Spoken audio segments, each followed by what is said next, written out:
2013년 새해가 밝았고 오늘은 첫 주일 날입니다.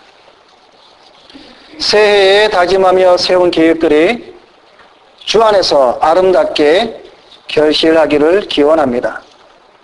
특히 기도하는 한 해가 되기를 바랍니다.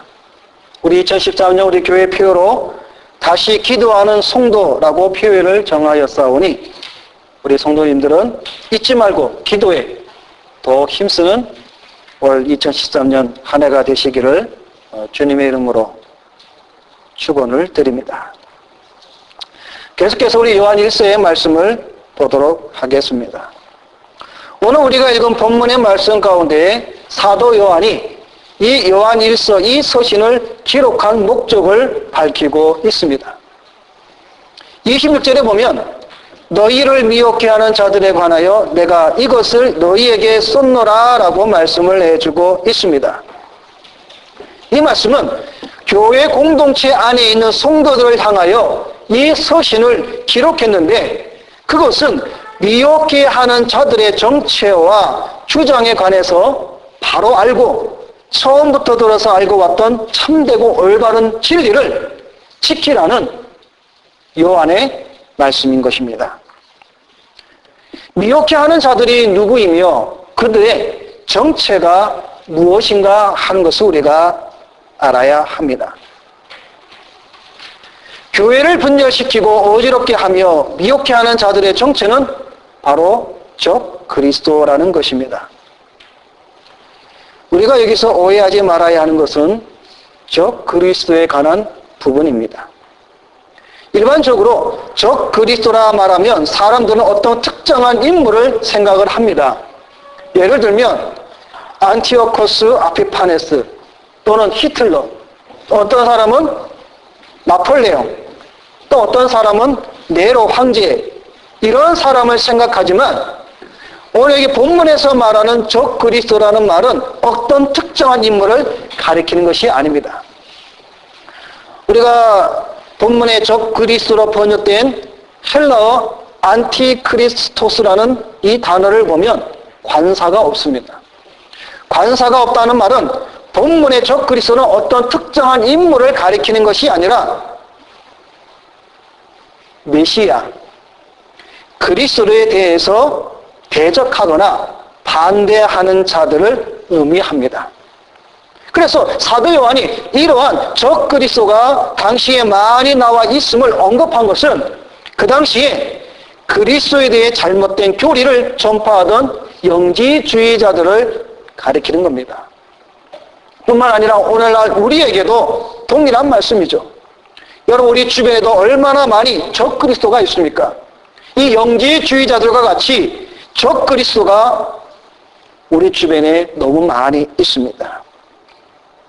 본문에서 말하는 이 적 그리스도를 다른 말로 말하면 거짓 선지자들이라는 것입니다. 그럼 이 거짓 선지자들이 교회를 미혹해 하는 그 내용이 무엇인가라는 것이죠. 이 거짓 선지자는 교회에 들어와 거짓말을 퍼뜨리는데 그 거짓말로 미혹을 하는데 22절 말씀에 보면 거짓말하는 자가 누구냐? 예수께서 그리스도이심을 부인하는 자다라고 말씀을 해주고 있습니다. 우리 한 말씀 찾아보겠습니다. 요한 2서 1장. 요한 2서. 요한 1서 다음에 있는 요한 2서.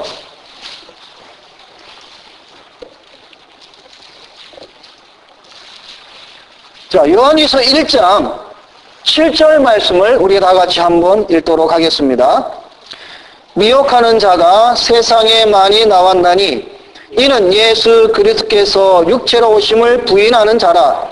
이런 자가 미혹하는 자요 적 그리스도니. 예, 여기도 동일하게 말씀을 해주고 있습니다. 요한 1서 1장 22절 말씀과 또 요한 2서 1장 7절 말씀은 동일한 말씀입니다. 다시 말해서 적 그리스도, 미혹해 하는 자, 거짓말하는 자, 거짓 선지자가 누구냐? 바로 예수 그리스도가 육체로 오신 것을 부인하는 자가 적 그리스도요, 미혹하는 자요, 거짓 선지자다라는 것을 분명히 가르쳐주고 있습니다. 사도 요한은 이런 자들을 가리켜서 거짓말장이라고 말해주고 있습니다. 진리에 대한 거짓말은 누구로부터 오는가 하는 것은 우리가 바로 알아야 됩니다. 이 거짓 선지자들, 미혹해 하는 자들, 이들이 거짓말하는 것은 어디로부터, 누구로부터 오느냐 하는 것은 바로 마귀로부터 온다라고 성경은 우리에게 증거하고 있습니다. 우리 한 말씀 더 찾아봅니다. 요한복음 8장입니다.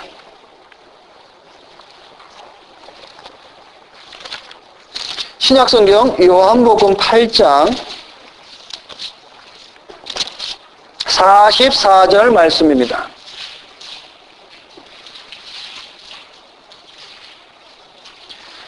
신약성경 160페이지 요한복음 8장 44절 말씀. 자, 우리 다 같이 함께 읽도록 하겠습니다. 너희는 너희 아비 마귀에게서 났으니 너희 아비의 욕심대로 너희도 행하고자 하느니라.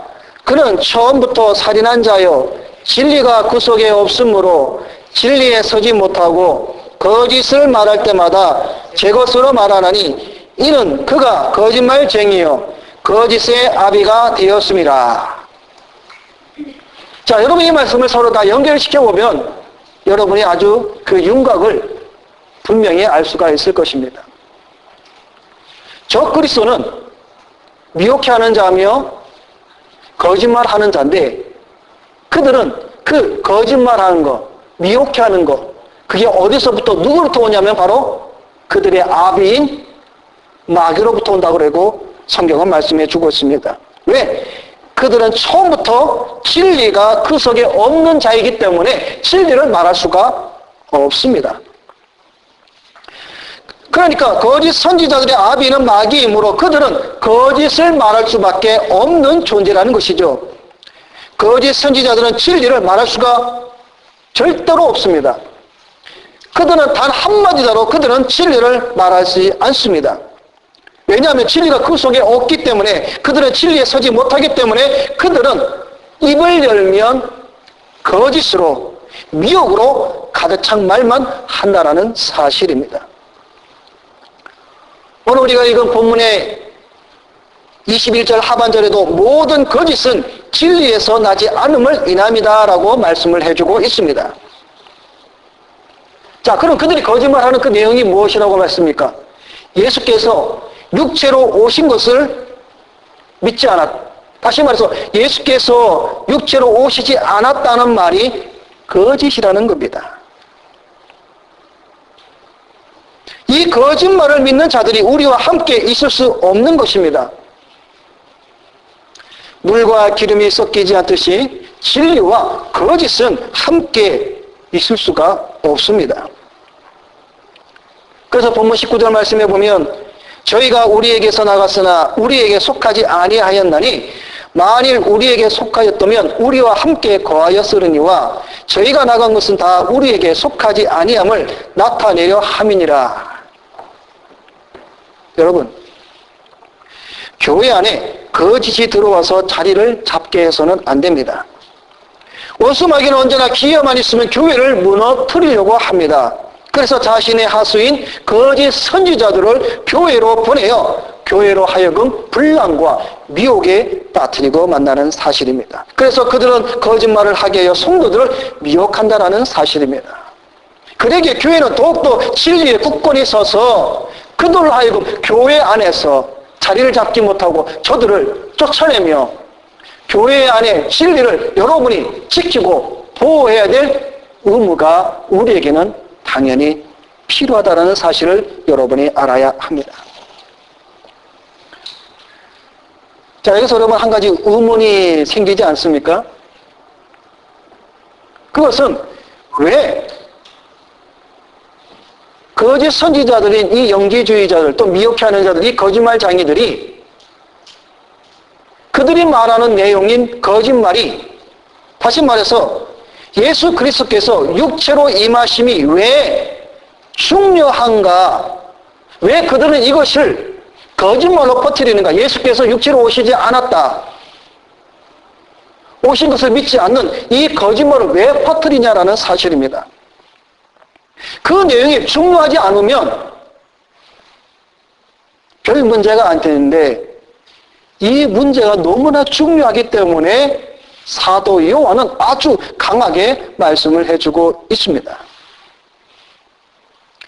예수 그리스도께서 육체로 임하심이 중요합니다. 왜냐하면 기독교 신앙의 가장 중요한 핵심 중에 하나인 이 예수께서 인간의 몸을 입고 오셨다라는 이 사실은 너무나 중요하기 때문에 그렇습니다.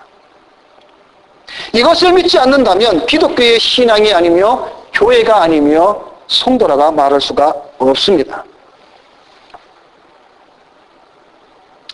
예수께서 인간의 몸을 입고 오신 것을 우리는 성육신이라고 말합니다.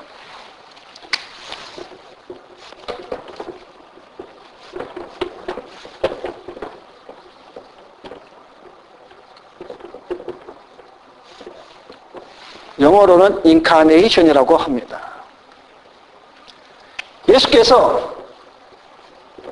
예수님께서 인간의 몸을 입고 오신 것을 말합니다.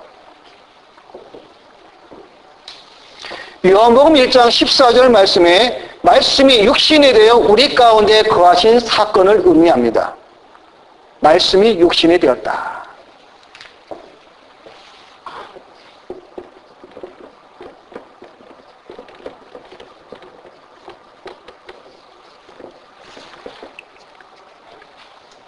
여러분, 우리가 이것을 믿어야 됩니다. 이것을 믿음으로 고백할 때에 우리의 신앙이 참된 신앙이고 우리가 하나님 앞에 바로 설 수 있다라는 것입니다.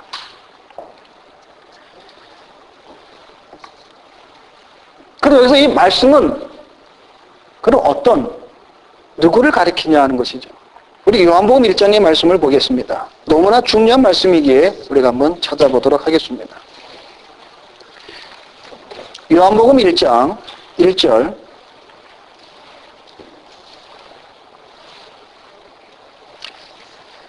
자, 1절부터 우리 3절까지만 우리 함께 읽도록 하겠습니다. 태초에 말씀이 계시니라. 이 말씀이 하나님과 함께 계셨으니 이 말씀은 곧 하나님이시니라. 그가 태초에 하나님과 함께 계셨고 만물이 그로 말미암아 지은 바 되었으니 지은 것이 하나도 그가 없이는 된 것이 없느니라. 아멘. 자, 태초에 말씀이 계시니라. 바로 예수 그리스도를 가리킵니다. 그래서 여기 있는 1절에 있는 이 말씀을 예수 그리스도라고 말씀을 보면 바꾸어서 읽으면 이렇게 됩니다. 태초에 예수께서 계시니라. 이 예수가 하나님과 함께 계셨으니 이 예수는 곧 하나님이시니라.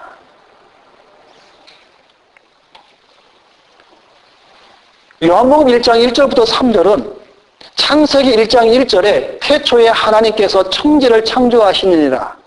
이 말씀과 더불어 너무나 우리 신앙에 있어서 중요한 선포의 말씀 중에 하나입니다. 태초에 말씀이 계시니라. 이 말씀이 하나님과 함께 계시니 이 말씀은 곧 하나님이시니라. 여러분, 이 말씀이 얼마나 웅장한 말씀인지 모릅니다. 얼마나 위대한 말씀인지 모릅니다. 주님에 대한 경배의 말씀입니다. 예수가 태초에 하나님과 함께 계셨고 만물이 예수 그리스도로 말미암아 지은 바 되었는데 지은 것이 하나도 예수 그리스도가 없이는 된 것이 없다라고 말씀해 주고 있습니다. 얼마나 위대한 신앙의 말씀, 고백의 말씀이 아닙니까?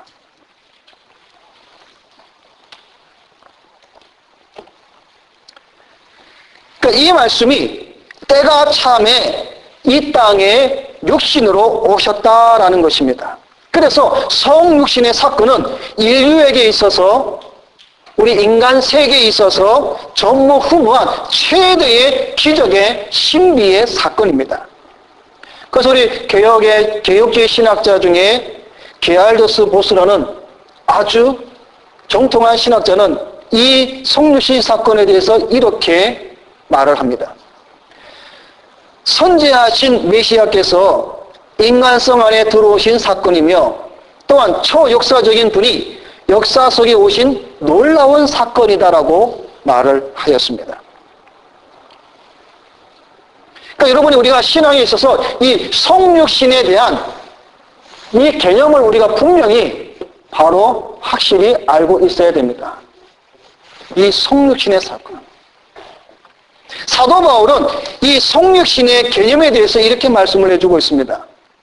인간의 몸을 입으신 것, 다시 말해서 자기를 비워 인간의 모습으로 오신. 그래서 빌립보서 2장에 보면 아주 유명한 우리 기독교의 기독론 사상이 여기에 나오고 있습니다.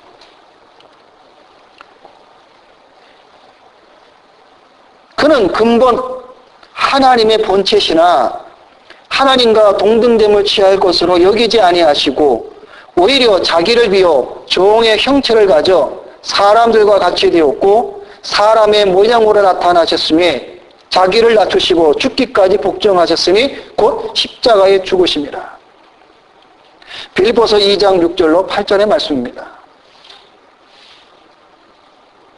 여기에서 사도 바울은 예수 그리스도가 근본 하나님의 본체시나 하나님과 동등될 것을 취할 것으로 여기하지 아니하시고 자기를 비워 종의 형체를 가져 인간의 모양으로 이 땅에 오셨고 낮추시고 죽기까지 복종하셨으니 곧 그것이 십자가의 사건이라고 말씀해 주고 있는 것입니다.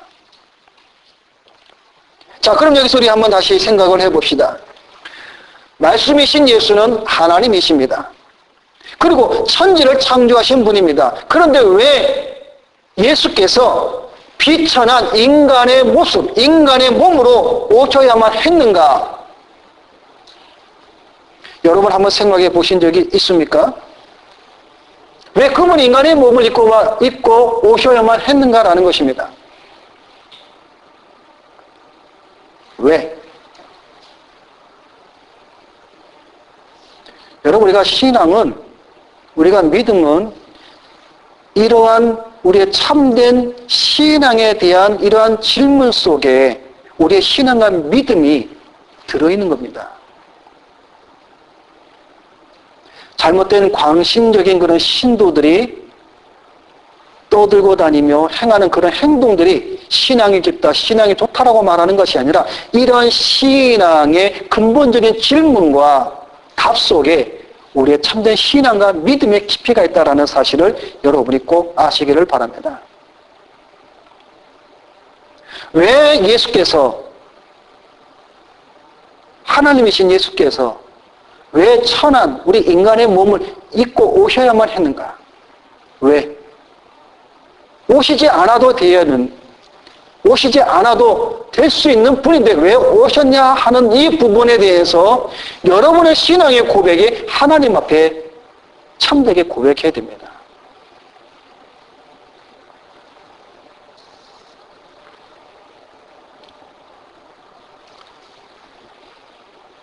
가장 중요한 것은 마태복음 1장 21절의 말씀처럼 예수께서 인간의 몸을 입고 오신 이유 중에 하나는 바로 자기 백성을 그들의 죄에서 구원하기 위해서 예수께서 인간의 몸을 입고 오셨다라는 사실입니다. 다시 말하면 자기의 백성을 죄에서 구원하기 위해서, 여기서 자기의 백성이 누구입니까? 창세전에 하나님께서 구원받기로 선택하시고 예정하신 자들을, 택자들을 죄에서 구원하기 위해서 예수 그리스도가 오셨다라는 사실입니다. 왜냐하면 제자인 마가는 인자가 온 것은 섬김을 받으려 함이 아니요 도리어 섬기려 하고 자기 목숨을 많은 사람의 대속물로 주려 함이니라. 그리고 세례 요한도 말씀하기를 보라 세상 죄를 지고 가는 하나님의 어린 양이로다. 그래서 예수님께서 성육신하신 그 목적은 바로 대속물,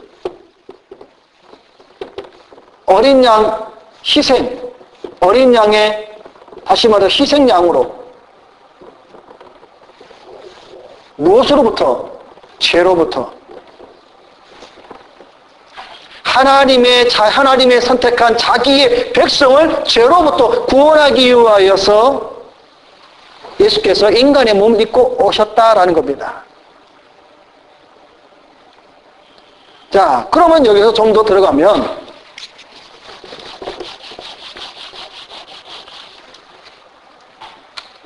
여러분 우리가 구약에서 죄를 용서함 받기 위해서 어떻게 했습니까? 바로 제사를 드렸죠. 무슨 제사입니까? 동물들이죠. 동물 제사를 드렸습니다. 다시 말해서 소나 양이나 염소나 흠없는 것들로 제사를 드립니다. 왜 제사를 드려야 하느냐 하면 바로 피 흘림이 없이는 제사함을 받지 못하기 때문에 그렇습니다. 다시 말해서 죄를 용서받기 위해서는 피가 흘러져야 한다는 사실입니다. 그런데 여러분 구약에서 피를 흘려야 용서함을 받는데 그렇다고 자기 자신이 죽을 수 있습니까? 못 죽는 거죠. 그래서 나 대신 죽을 동물이 필요합니다. 그래서 소나 양이나 염소에 그들의 머리에다가 나의 죄를 어떻게 합니까? 전가시키는 거죠. 그래서 그 짐승을 잡아서 번제단 위에 놓고 태우고 그 피를 흘리는 겁니다. 다시 말해서 하나님의 요구, 하나님이 원하시는 요구는 뭐냐면 죄에 대해서 반드시 뭐가 필요하냐면 피가 필요합니다. 피를 흘려야 한다는 사실입니다. 그런데 이 피, 근데 여러분 우리가 구약의 제사를 보면 알다시피 이 구약의 모든 제사는 한 번으로 끝입니까? 아니면 매번 드려야 됩니까? 매번 드려야 돼요. 죄를 용서받을 때마다. 다시 말해서 이것은 무엇을 말씀해 주고 있냐면 불완전한 제사라는 겁니다. 이것은 그리스도의 예표에 대한 일종의 모형, 그림자라는 사실입니다. 또 하나는 우리 인간 편에서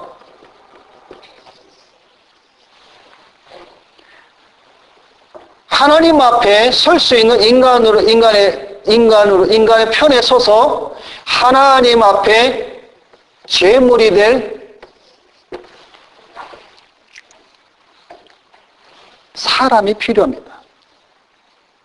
그러니까 예수님께서 성육신하신 목적과 이유가 뭐냐면 하나님 편에서 또 인간 편에서 이 양쪽 다를 요구를 100% 충족시킬 수 있는 그 분이 바로 누구냐면은 바로 예수 그리스도라는 겁니다. 하나님의 요구와 인간 편에 서서 하나님의 요구를 만족시킬 수 있는 분은 예수밖에 없다라는 겁니다. 그래서 예수께서 이 땅에 우리 인간의 몸을 입고 오셔야만 했던 이유가 바로 여기에 있는 것입니다. 이것은 아주 중요한 우리 신앙의 고백이 담겨져 있어야 됩니다. 그리고 이것을 우리가 믿음으로 고백을 해야 합니다. 그래서 예수님께서 땅에 오셔서 십자가의 죽으심으로 말미암아 구약의 제사인 그 불완전한 제사를 단번에 영원한 제사를 지내버렸습니다. 그래서 그러니까 예수께서 십자가에 죽으심으로 말미암아 하나님이 요구하시는 단번에 영원한 제사, 거룩한 피, 죄 없는 희생 제물로서 어린 양으로서 하나님의 요구도 충족시켜 드렸고, 인간 편에 서서 인간을 대신하여 그 모든 죄를 짊어지고 희생함으로써 구원의 완성을 우리에게 주셨다라는 사실입니다. 우리 정통 기독교의 신앙은 예수 그리스도가 참 하나님이며 참 사람임을 고백을 합니다. 이것을 받아들이지 않고 믿지 않는 것은 정통 기독교의 신앙이 아닙니다. 예수 그리스도가 참 하나님이심과 참 사람인 것이 왜 중요하냐면 바로 예수 그리스도가 참 하나님이 아니라면 그는 인간을 구원할 수 없습니다. 또 예수 그리스도가 참 사람이 아니라면 인간은 그에 의하여서 구원을 받을 수 있는 구원의 대상이 될 수가 없습니다. 다시 말하면 예수 그리스도가 하나님이 아니라면 인간을 구원할 능력이 없다는 것이며, 예수 그리스도가 인간이 아니라면 인간은 구원받을 조건이 없게 된다는 말입니다.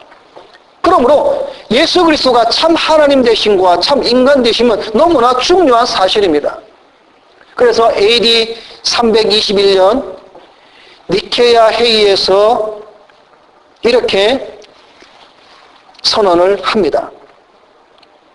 예수 그리스도께서 하나님 아버지와 동일한 본질과 본체다라고 밝힙니다.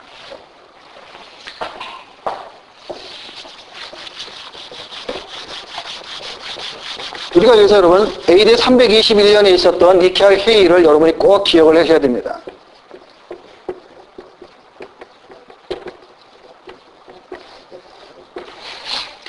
이 니케아 회의는 우리 종교 회의 중에서 아주 중요한 회의인데, 여기에서 그 이단자였던 아리우스가 뭐라고 얘기를 하냐면, 예수는 하나님이 아니다, 그와 비슷하다 라고 말을 합니다. 그래서 분위기가 예수는 하나님이 아닌 또는 하나님과 비슷한 존재로 결론이 날 쯤에 하나님의 섭리가 여기서 나타납니다. 그 당시 일개 집사였던 아타나시우스라는 그 집사님이 발언권을 얻어서 주장을 합니다. 아니다, 예수는 하나님과 동일한 분이시다. 그래서 그 결과 그 니케아회의에서 아리우스는 이단으로 정죄받았습니다.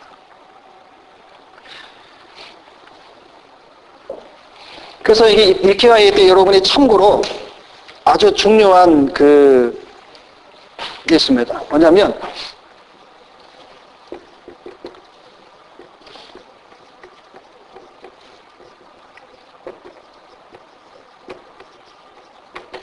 성부와 성자에 대해서 유사하다 또는 비슷하다, 성부와 성자는 동일 본질이다, 이 말을 하는데 호모 우시오스와 호모 이우시오스의 이 말, 이 아이의 이 차이로 인해서 유명한 회의가 되었습니다. 다시 말해서 유사, 비슷하다는 이 말은 호모 이우시오스, 동일한 본질이다, 그것은 호모 우시오스입니다.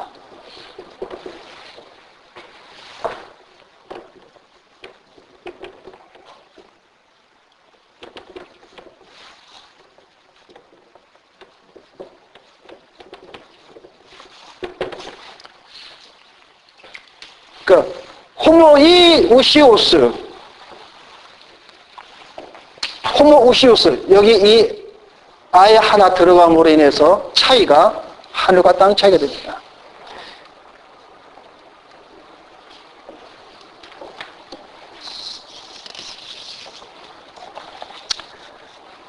그래서 사도 요한은 이런 거짓 선지들을 향해서 성도들이 어떻게 해야 할 행동에 대해서 아주 또한 강하게 직설적으로 또 말씀을 우리에게 이렇게 해주고 있습니다. 우리 아까 본문이 요한2서 1장을 봅시다. 요한2서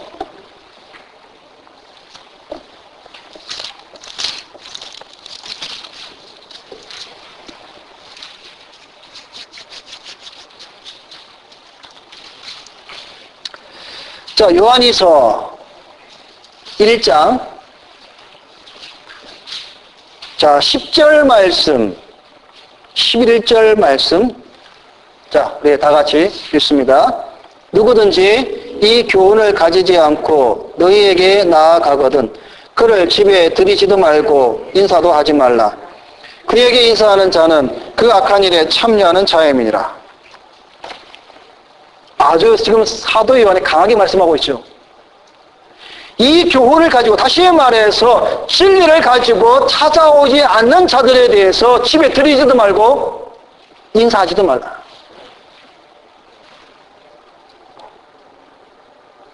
그에게 인사하는 자는 그 악한 일에 동참하는 자다.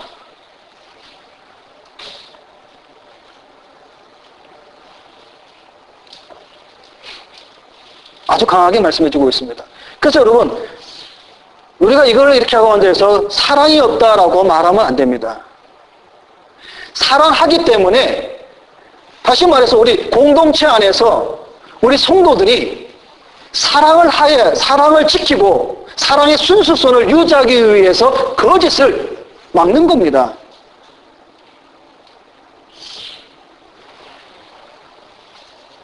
사도 요한은 이렇게 강하게 말씀을 하면서 마지막으로 사도 요한은 그러면 이 거짓말하는 이 거짓 선지자들 미혹에 넘어가지 말고 뭐 어떻게 하라고 말씀해 주고 있느냐. 오늘 우리가 읽은 요한 1서의 2장의 24절에 너희는 처음부터 들은 것을 너희 안에 거하게 하라. 처음부터 들은 것이 너희 안에 거하면 너희가 아들의 안과 아버지 안에 거하리라. 그리고 27절, 28절에도 말씀해 보면 너희를 가르치신 그대로 주 안에 거하라. 자녀들아 이제 그 안에 거하라 라고 말씀해 주고 있습니다. 다시 말해서 진리 안에 거하라 말씀을 권면해 주고 있습니다. 이러한 거짓말하는 미혹자들에부터 그들을 멀리하고 받아들이지 말고 진리 안에서 거하라고 말씀을 해주고 있습니다. 진리 안에 거하라. 거하라는 말은 지금 서 있는 자리에 머물러 있으라는 말입니다. 그들이 지금 서 있는 자리가 어떤 자리입니까? 처음부터 저들이 주님의 가르침과 사도들의 가르침인 진리의 말씀 가운데에 지금 너희가 듣고 너희가 알고 있는 그 믿음에서 머물러 있으라는 겁니다. 떠나지 말고. 그럴 때 너희가 영원한 생명을 얻을 것이며 또 하나님 앞에 부끄럽지 않게 하려 함이라고 말씀을 해주고 있습니다.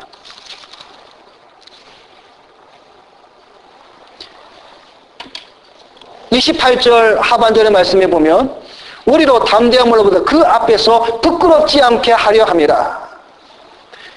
진리 안에 거하는 이유가 뭐냐면 주님 앞에, 다시 말해서 주님이 강림하실 때, 재림하실 때, 우리가 그분 앞에 섰을 때에 부끄럽지 않고 또 뭐라고 말씀해 주고 있습니까? 바로 25절 하반절에 영원한 생명을, 영생을 우리가 얻을 수 있기 때문이다라고 말씀을 해주고 있습니다. 말씀을 맺습니다.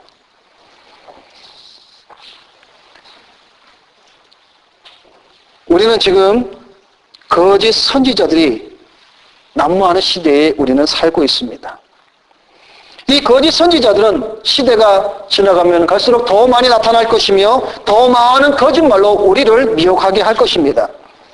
그런 가운데서도 우리는 진리 안에 거하여서 진리를 지키며 영생을 우리가 약속받은 그 영원한 생명을 우리가 받으며 주님 앞에 우리가 설 때에 주님이 재림하실 때에 우리가 부끄럽지 않게 주님 앞에 설 수 있는 자로 우리가 서야 되며 거짓 선지자들을 우리가 사도 요한이 말씀하신 것처럼 단호하게 거절하며 배척하며 멀리하며 받아들이지 말며